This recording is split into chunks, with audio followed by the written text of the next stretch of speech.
Hey everybody, Bridget Lynn Dolgoff, Conscious of Economics and Urban Farm Project. And here, let me get my hair fixed for you. There. Okay, the best time for me to do some of these videos is in the morning, because otherwise, the day kind of gets crazy, and so I'm not showered and not professional. I've been accused of I've had people wanting to send me earrings and stuff like that because, I need some bling.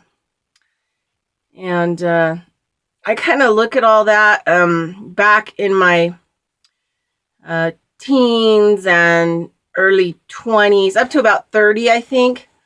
I did a huge amount of print modeling, wasn't tall enough to do clothing.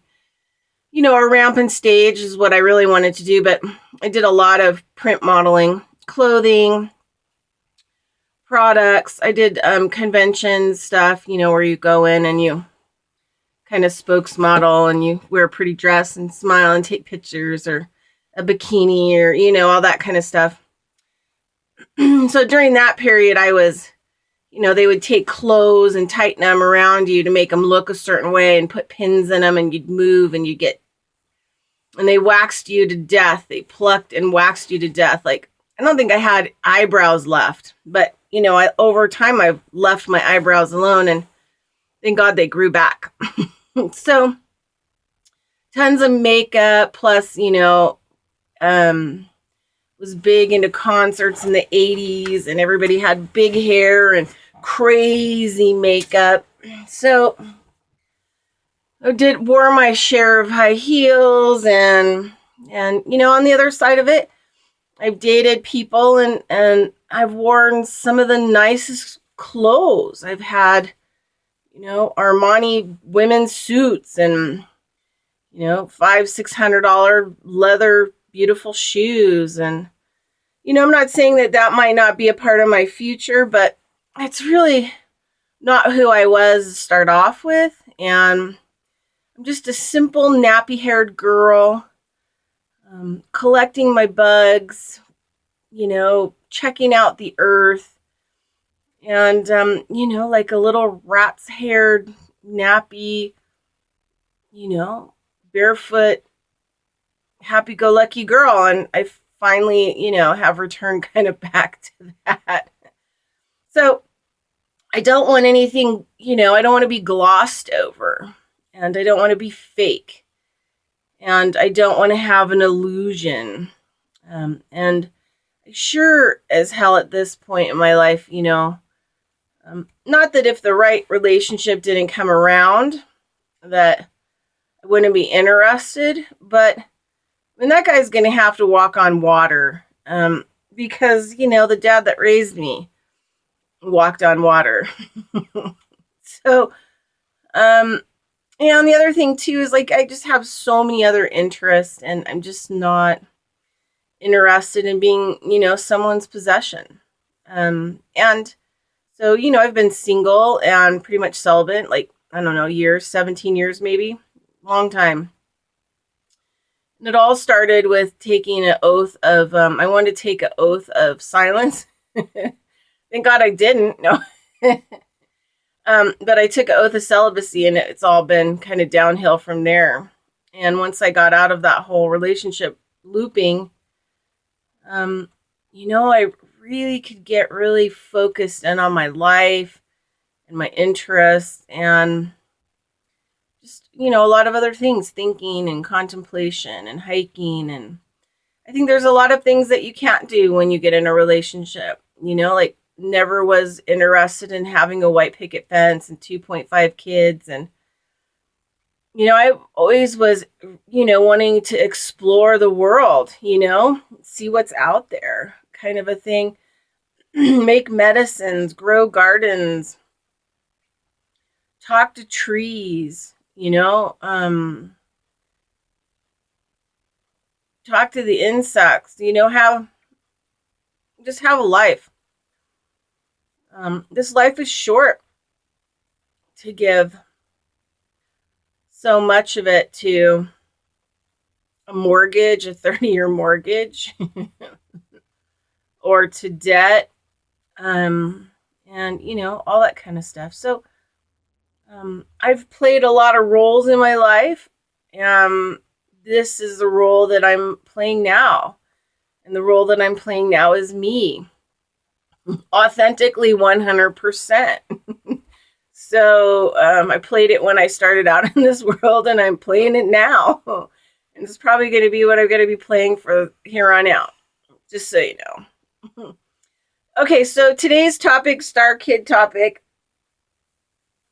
just kind of, it's going to be brief. So this is what I know. Well, I can't really go into the whole design of this planet. I need to really kind of make some notes because there's other topics too that are coming. I just got so much stuff going on in my mind, but I wanted to do a video today. And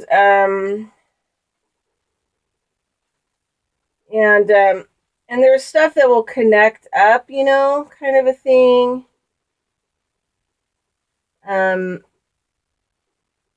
Kind of a deal, and just kind of basic stuff of what I know. And so today the topic is going to be extraterrestrial. Okay, so there are kind of like two types of gray ETs that I put in the gray ET category. I have met lots of ETs. And I've worked with lots of types of ETs. When I was young,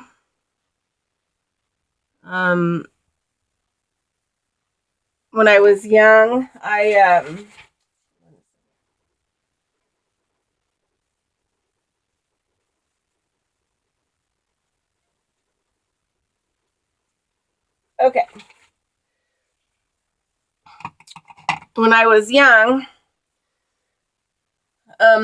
this is before I had bad abductions with the Greys, and I think I ended up on the Grey list because of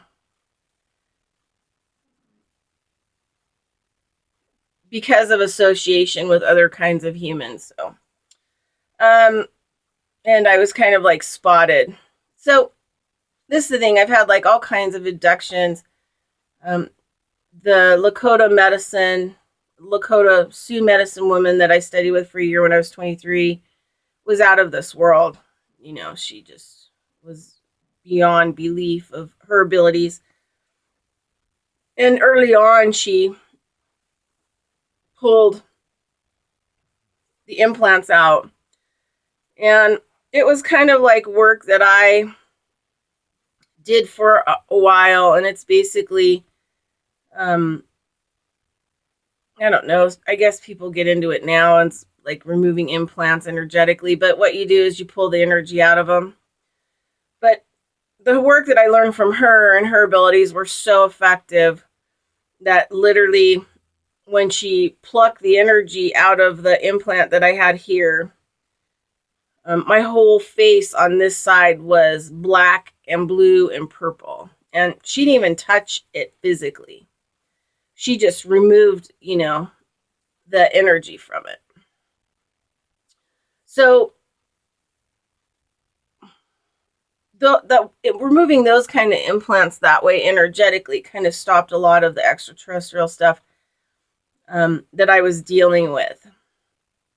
So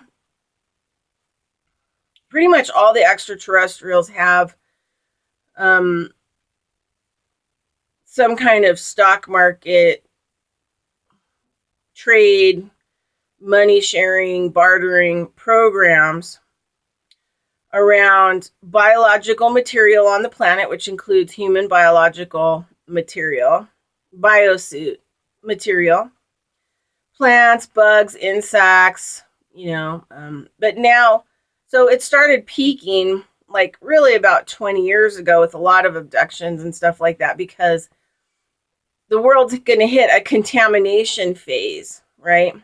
So the Greys tell us that. The Greys tell us that they're from the future and they're here collecting biological material, mostly human, because they totally screwed up as humans and destroyed Earth. with lots of nuclear, bombs and all kinds of stuff. And there was very few areas that could be inhabited. And as a direct result, the genetics, the DNA damage created what you see in grays, right? Little skinny, spindly bodies, little spindly arms, the color. That's why they're extremely sensitive to a lot of the molds and fungus and stuff here. So there's the bobblehead grays that have kind of sort of humanoid faces. And, I've had some stuff with them. They're very much around us all the time, and then sometimes you can pick them up and see them. And I don't know. Sometimes I feel they're very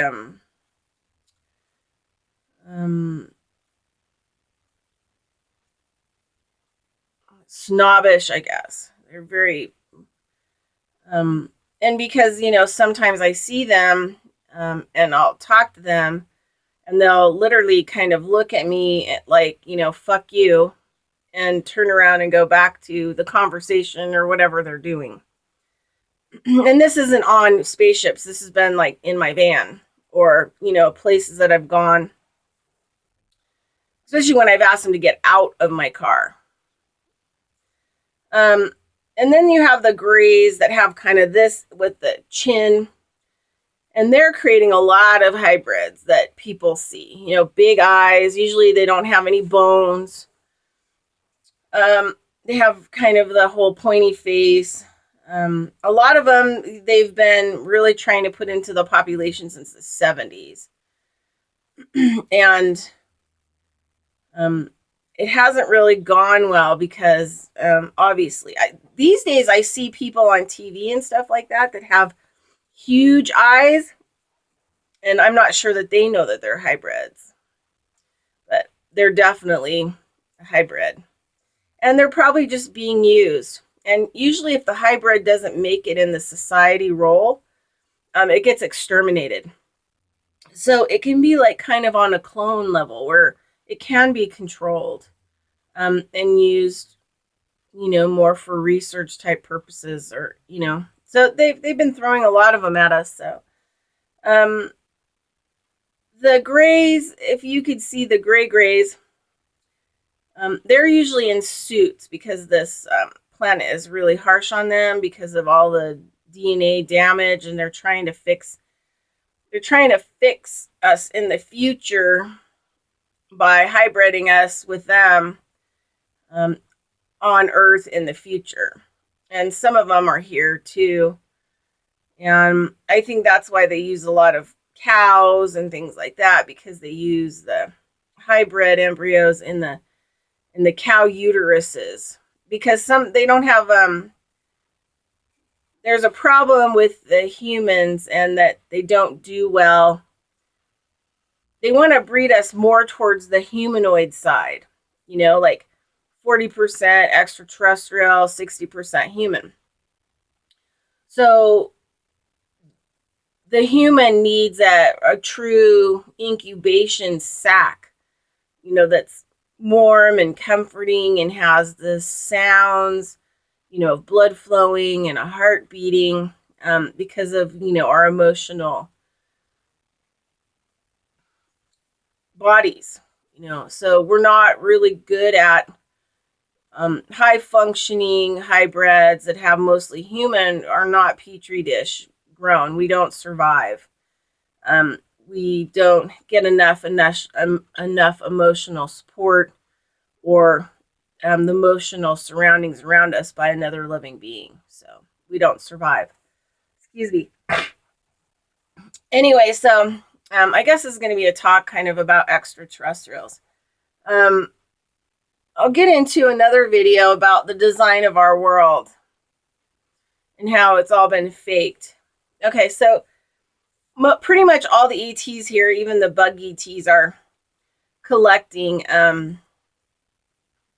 biological material and taking it back to their planets. And like I said, there's been a speed up because they know that in the timeline that Earth, is going to become seriously damaged, and it's not going to be worth collecting any kind of biological material. Now, sorry, I'm itchy today.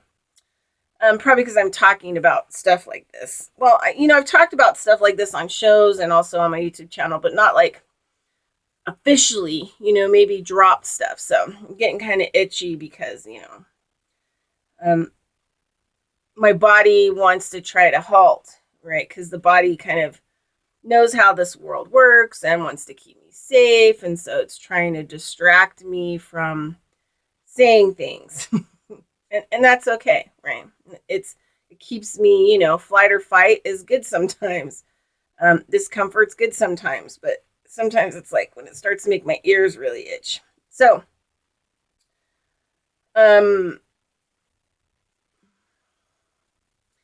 there are also all kinds of extraterrestrials walking around us. We'll talk about that for a minute. I don't believe in the blue avians.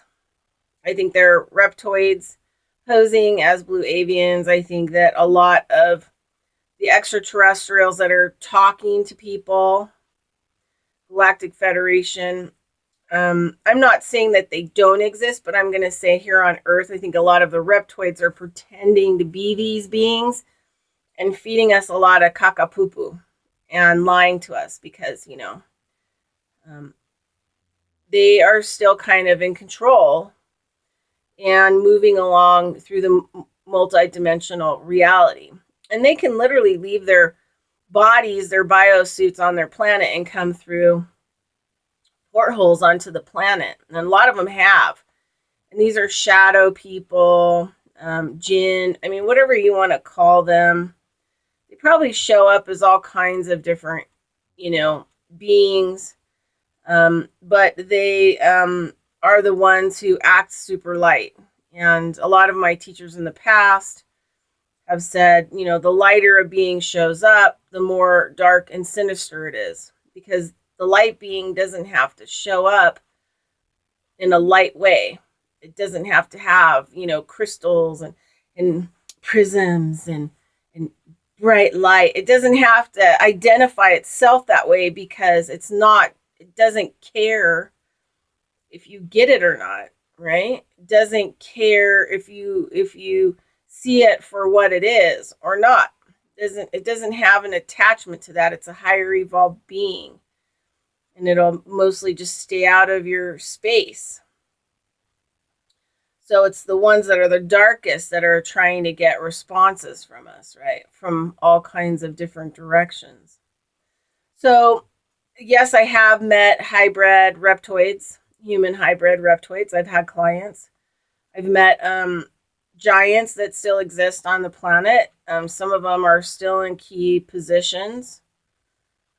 They are easily can shapeshift to, my business partner was a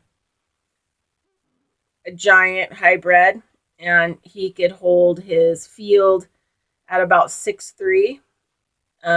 Periodically I would work on him, and then, or there'd be moments where I'd be standing right next to him and the top of my head would come to the top of his hip bone when he was in his full, stature. I'm pretty sure that he had evolved out of eating people. Right? Was a huge meat eater, but really liked sugar too. But he didn't really eat humans, so he kind of evolved out of that. And he was kind of on a mission to save us. So, yeah. Then he was murdered. So, let's see. So some of the Greys, they wear these suits that make them look like they have these heads and the pointy head. A lot of them that are on ships are usually, they're kind of pruny looking underneath.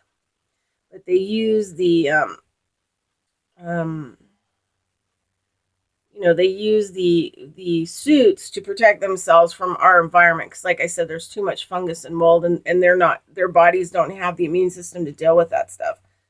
It makes them really sick right away. I'm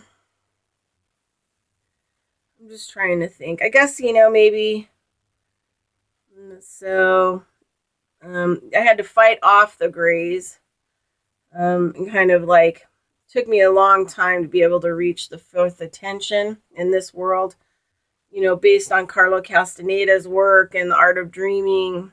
Um, and really appreciative of that kind of work and all the shamanism work that I've been involved with. It's really helped me to key in, protect myself, and be able to navigate this world and hopefully navigate my way out. There's a lot of extraterrestrials I don't believe in. I do believe that my star family consists of several extraterrestrials, and the woman who represents them meets with me in a holographic setting. Our last face-to-face meeting was in 2014, aboard in a holographic setting. And though I couldn't see all the other extraterrestrials and all my other family members or people in the seats surrounding, because it was pitch dark, I could feel them. And she communicated everything through, 9 or 10 timelines that came through telepathically into my brain. And the only thing that was lit up in the room was her body. Her body was emanating light. And she had like whitish, long blonde hair, blue eyes, thin.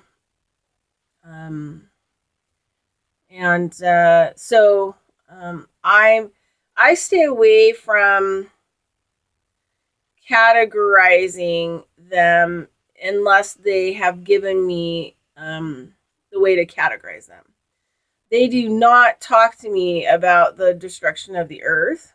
They do not talk to me about after the destruction. They don't talk to me as if I'm here to save people. They don't talk to me about that in any way, shape, or form.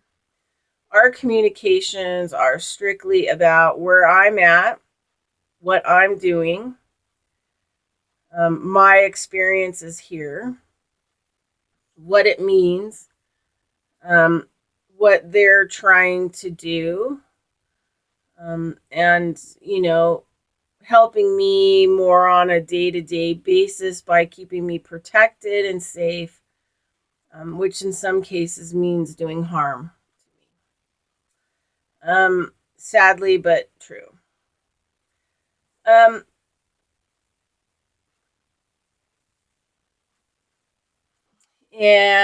I'm just trying to think. So, a lot of the ways that they've been talking to me in my life reminds me of like Harry Potter and port keys and stuff.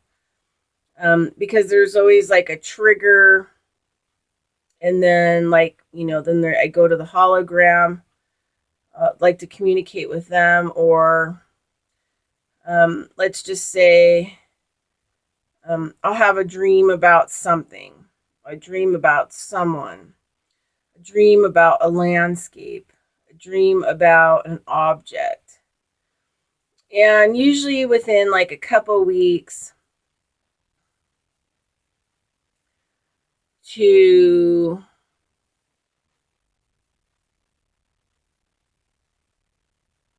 4 months, it will arrive. And I always give people the story of the brick. So there's this brand new pinkish brick, and it has 2 like American flags painted on it, like weird kind of, little, not like regular kind of flags.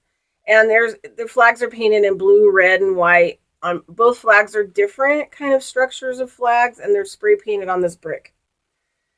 And so I dream about this brick. 4 months later, I'm walking through the middle of the desert on a walk, and boom, there it is. Brand new as day. So I know that I'm supposed to take it with me. So that brick ended up traveling in my van with me for, 3 months, because I kind of forgot about it. But I realized like it was downloading information about me, this world, the places that I was going. I think that brick even went on the 4-month trip with me. That was the trip from hell. I mean, it was the best and the worst possible thing. So, um, and then I put it at a location that they asked me to put it at so that they could recover it. So, so it's stuff like that. So for me, what I get from them is that they not are using me to be here. I think that there's other stuff that's going on. I think that me directly coming here has changed the planet just from being here.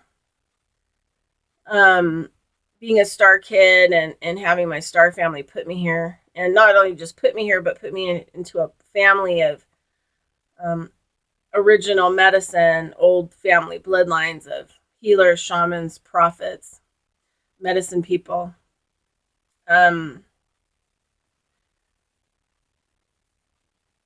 So I think I'm collecting information and data also as I'm going along. And I think that there's going to be something that's going to happen. But I think me just being here has changed the course. And how, I don't know. I don't know that. And it's probably none of my business, and it probably doesn't even really matter. You have to stop. The thing is that one thing about this world is you have to stop going back to the past. Well, what did that mean? It's like it's already gone and done, and whatever's happened. And now I've just got to focus here on the moment and, see what shows up and deal with that. And so I've worked and seen a lot of different kind of extraterrestrials. I've had different kinds of experience with them. You can look up an article that I wrote, a blog. I haven't really been writing blogs. I wish I had more time to write a blog. I wish I had more time to write books. But it's just not working out right now in this time frame for that.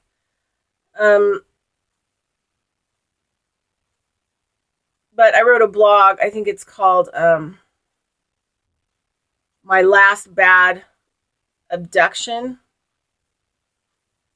That talks about the fight that I got in with the Greys. After, they've been abducting me since. They've really been kind of abducting me since around, I don't know, age 24. So, 26 years. So I just really, I put a stop to it a while ago. But I had to actually physically fight them when they were carrying me off. So I had had to hold my attention, and so that they couldn't hypnotize me. And put me under, because I was done being trespassed on. I mean, this world is a trespassing, abusive machine. And it always blows me away how people are like, oh, something good will happen. Like they got their head so far buried up their butt, they can't even build the skills to stop what's going on around them. Instead of glossing it over and moving into a place of acceptance and surrender.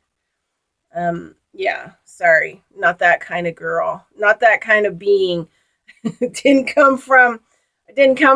wasn't trained in a place that was a surrender acceptor. I was trained in,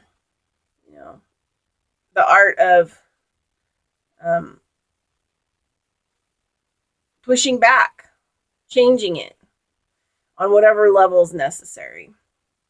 And so this is the other thing too, is sometimes people want to know, like, about me as a star kid, about, my abilities and stuff like that. So my teacher, the Lakota Sioux medicine woman, one of the things that she said to me over the course of a year was, when we are like how we are, and we're very, very powerful, we have to be really careful about not using that against the world and other people.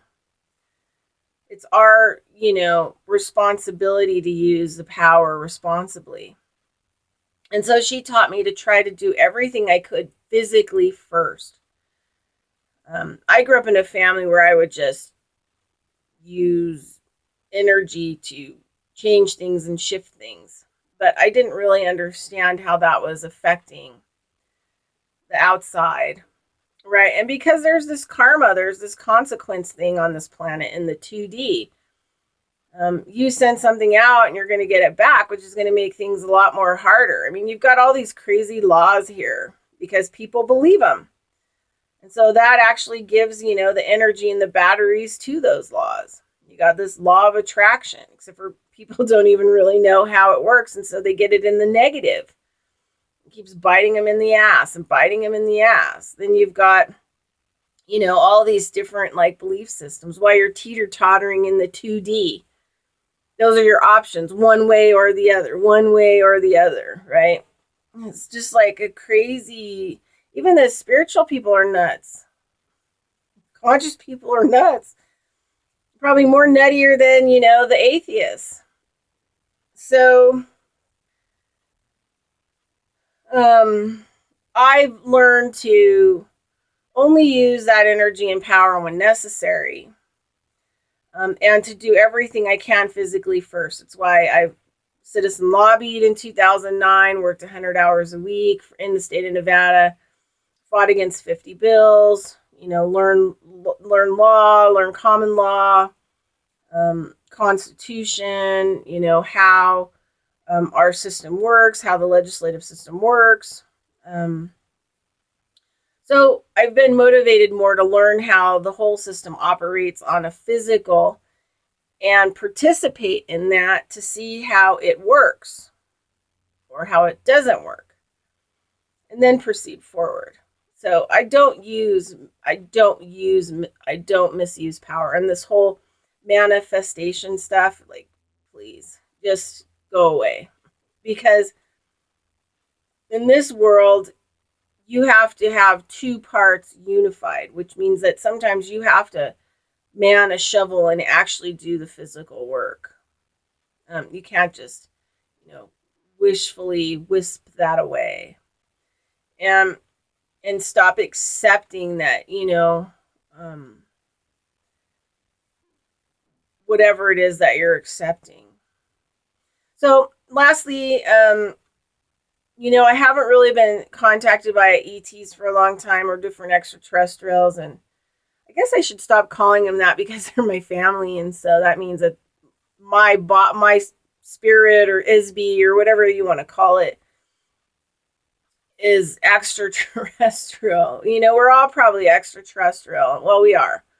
We've been harvested from other places, and sometimes our own families have allowed the dark extraterrestrials to harvest our energy bodies off the planets because we were not good at working in communities, and we worked against our people, and so they allowed us to be harvested off and imprisoned and brought here.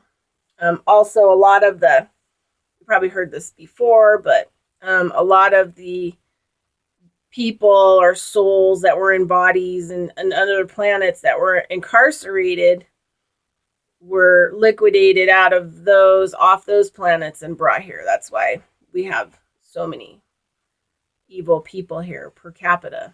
Like half the planet has, their soul is dark, right? For whatever reason. Sometimes it happens, right? Nothing's perfect. So the other thing too is dimensionally, whatever is light is dark in the 64 operational dimensions that are accessible here. The flower of life pattern, and I forget what the hedrodextrin or whatever, but it's the 64, right? Has the 64 sides.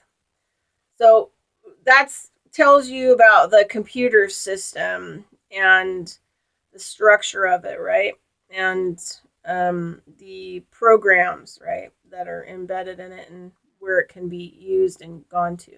So people who go off world, they go into that, and they're not really going off world, but unless you're taken off world. But I don't think a lot of people have really, really been taken off world, because I don't really think we have the ability to do that. NASA doesn't have the ability to do that, and I think that it's a hallucination. So. But we can get into the fact of, the theater production, later on in another video. This one's going to end.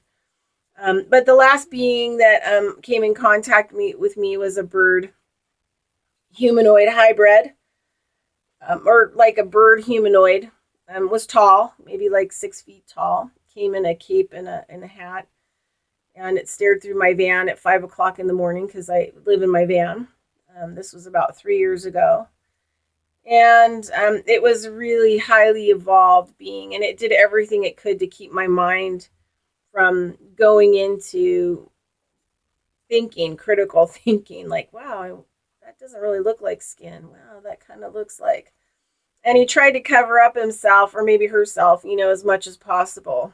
Um, and while they were trying to approach me, but my mind is just inquisitive, and it's really hard and difficult to hypnotize me and shut me down. So, anyway, by the time that the visitation ended, there was really no communication. And then after it disappeared, um, components of it disappeared, like the hat or the hat part, and that part of the head disappeared. The cloak part disappeared. And then just the face was still there. And I could see like a bird hole ear. The color of the eyes and the way the eyes were looking remind me of birds. I had birds. And just the tone and noticing that it wasn't really skin. It was more feathery, kind of a thing. But they're not the blue avians. These guys actually have, some physical body. So, but after that, I left. I had to go get coffee. It was early in the morning, and I ended up shaking, and I had to pull over and vomit just because my physical body is not prepared to deal with those kinds of energies, those higher evolved energies. So, and I've just gone through a really angry period for a while of dealing with my star family, and just a period that, I needed to be backed off of, and to be able to examine and, integrate it into the whole picture, and move forward. So that's why a lot of the visitations and the communications have come to a halt, is because I've blocked them. And I know for a fact that they are still like doting over me in a way that they're not trespassing and not in my space. So, that I just needed a healing period in order to get to the other side. I think I'm almost there. I think I'm almost ready to start opening up communication to,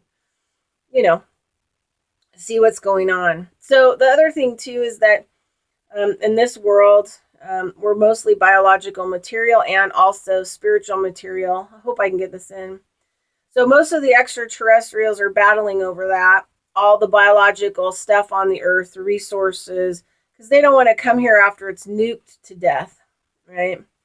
Nobody's going to be able to withstand that and be able to harvest the resources. And also the human biological and all living biological material will be dust, will be over, nothing to collect. And also the energy bodies, will be released. And I don't really know exactly, what that's going to do. If we'll still be stuck here but not being able to incarnate, because we're in this heaven experience, which I'll talk about too. Or what will happen without a body, how that will play out. It'll be kind of interesting to talk to my star family about that. But the deal is that they scooped us off this thing called the no thing or the nothing. And they scooped us off the one being, which is dark. It's black. It's no sound, no light. But it undulates as one dynamic entity or, ocean. And there's no separation. So when you return back to it, there's zero separation. But they carved you out. These extraterrestrials carved you out and made you a soul, made you an ISB, made you, a battery, right? So that there was something to be able to put into a biological suit to maneuver it around. And I know this is kind of confronting kind of information, but it's the truth. And that's why a lot of us are having a really hard time trying to integrate. And our bodies are not designed. They're designed to be two parts. Our brain is designed to be two parts. And this is why it's so hard to integrate into a unified being, to be involved in a unified field, right? I mean, it's the same thing with the torus field. It's kind of like two parts. I mean, it seems like it's one part, but it separates at the top and goes around, right? So that's that separation that we have. Everything kind of has a torus field here. Right? That's what animates everything, right? That's what energetically charges everything. And then attached to that is the energy body that actually is the generator, which loses power after a while. And the being or the thing, dies um, way sooner than necessary because, people don't really know how to charge their generators. And yeah. So anyway, um, that's kind of like just information today. I don't know when it's going to click off because my video only goes to like 40 minutes, 45 sometimes. And then it's full and then I have to download it. But that's kind of the education today about extraterrestrials. There's all kinds of them. I've seen a lot of them. I've worked with a lot of them. I've been around a lot of them. And my family is some of them. They don't really come here though. And that's about it. And there are a lot of extraterrestrials I don't believe in, especially ones that are, channeled. I really try to avoid a lot of that information because it has all those bells and whistles and glitter. And that is a sign for me that it's not good information, and it could be like dangerous information, and that it may be like more mind control information from the reptoids and some of these other, sinister beings that are trying to stay in control of us. And, they gave us the whole Jesus Bible thing, and now, they give us the whole New Age ascension thing, and it's all the same. The Great Harvest, which is, the harvesting of souls or bodies before major events, which is going on now, or the rapture, which is in the Bible, or ascension.